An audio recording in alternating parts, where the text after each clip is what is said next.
बनाते हैं तो सर हम लोग ऐसा टीएलएम बनाए जिसमें खर्चा लगभग शून्य के बराबर हो और ज़्यादा से ज़्यादा चीज़ें बच्चों को सिखा सकें। तो इसके लिए हमने एक अंग्रेज का प्रोजेक्ट बनाया है जिसमें कक्षा 1 से लेकर कक्षा 7-8 तक उपयोगी हो सकता है।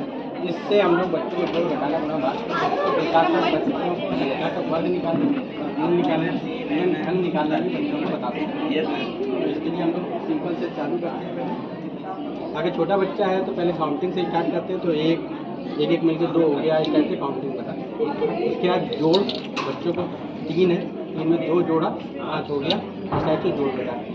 इसके बाद घटाना आता है, तो घटाने के लिए हम लोग बताते हैं 10 है 3, इससे बाहर निकाल लिया बच्चा कितनी 7। इसके बाद गुणा बताते हैं, तो जैसे गुणा में हम लोग बता रहे हैं 15, 3 और 5 का गुणा करना है। तो हम लोग क्या करेंगे, 3 को 5 बार निकालेंगे, 3 निकाले 3 फिर 6, तीसरा 3 बार हो गया, 4 बार हो गया, 5 बार हो गया, सबको मिला देंगे, गिनेंगे, 3 गुणे 5 बराबर 15 होता है। इसी प्रकार से भाग आपने कबाड़ से जुगाड़ करके अब एक्चुअली बेसिक नहीं बताते, मूल अवधारणा नहीं बताते, इसी वजह से बच्चे ये नहीं समझ पाते 0 से भाग देने पे अनंत क्यों होता है। तो 15 में जैसे मान लीजिए हम लोग 3 का भाग दे रहे हैं, तो कॉन्सेप्ट ये होता है, इससे हम क्या करेंगे 3 निकालते जाएंगे जब तक ये खत्म नहीं हो जाए या फिर 3 से कम ना हो जाए। तो हम पहले 3 निकाला, फिर 3 निकाला, फिर 3 निकाला, फिर 3 निकाला, और इस टाइप से सारे ढक्कन मेरे खत्म हो गए। तो कितने सेट बने, 1 2 3 4 5। तो 15 में 3 का भाग देने पे 5 आता है। अगर 16 होते तो एक अकेला 3 से कम बचता तो वो रिमाइंडर हो जाता। तो शेषफल की भी हम लोग अवधारणा को समझा सकते हैं। इसी प्रकार से जब 0 से भाग देते हैं, तो हमने बताया कि भाग देने के जब तक संख्या 3 जो संख्या से भाग दे रहे हैं उसके बराबर या उससे कम ना हो, वो तो 0 हो जाए या फिर उससे कम ना हो। अब ये 15 है, इससे हम 0 के अलग ढक्कन निकालेंगे, 1 बार निकालेंगे, 2 बार निकालेंगे, 3 बार निकालेंगे, लेकिन ये कभी भी खत्म नहीं होगा। जब कभी खत्म नहीं हो रहे, चाहे इतने बार निकालते हैं, इसीलिए 0 से भाग देने पे वो संख्या अनंत हो जाती है। तो ये हो गया। इसके बाद हम लोग इससे मासा निकाल सकते हैं। जैसे मासा निकालना है 6 और 8 का,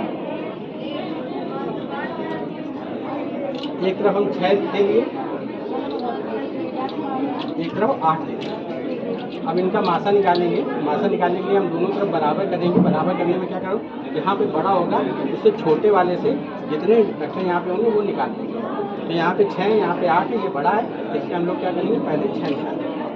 अब यहाँ पे ये छोटा हो गया, ये बड़ा हो गया, तो हम लोग यहाँ पे क्या करेंगे, इससे 2 निकालेंगे। अभी भी ये बड़ा है, फिर 2 निकाले। अब दोनों तरफ बराबर हो गया, तो 6 और 8 का मासा क्या 2। इसी टाइप से 5 या 7 में निकालेंगे, बच्चों को बताना है। तो 5 और 7 का मासा 1 होता है। 5 ये हो गया, ये 5 है, ये 7, ये बड़ा है, तो इससे हम लोग क्या करेंगे 5 निकाल लेंगे। यहाँ पे 2 बचे। अभी ये बड़ा हो गया, तो इससे फिर 2 निकालना। अभी भी ये बड़ा है, 3 है, इधर 2 है, तो फिर से इससे 2 निकाले। अब क्या होगा, ये वाला बड़ा हो गया, तो इससे निकाला 1, तो दोनों बराबर हो गए, यानी 5 और 7 का मासा 1। इस टाइप से मासा। इसके बाद वर्ग, किसी संख्या का वर्ग निकालना है, तो मान लीजिए 4 का वर्ग निकालना है, तो 4 बचेंगे। उसके बाद हम लोग क्या करेंगे, दोनों तरफ से 3 देंगे।